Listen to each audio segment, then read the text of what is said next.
গাজায় প্রতিনিয়ত শিশু হত্যা চলছে। ফিলিস্তিনের ভিডিওগুলো দেখবার মতো অবস্থা নাই। একটু আগে একটা ভিডিও দেখছিলাম, আল্লাহ তাআলা আমাকেও একটা বাচ্চা দিয়েছেন ৮-১০ বছরের।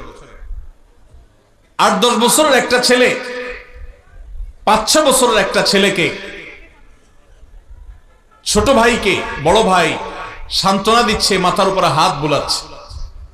ছোট ভাই বড় ভাইয়ের কোলে মাথাটা রেখে চোখের পানি ফেলছে, অঝরে কাঁদছে, কারণ তাদের বাবা মাকে শহীদ করে দেওয়া হয়েছে। বড় ভাইটা ছোট ভাইয়ের মাথার উপর হাত বুলাচ্ছে আর তাকে সান্ত্বনা দেওয়ার চেষ্টা করছে, ব্যর্থ চেষ্টা।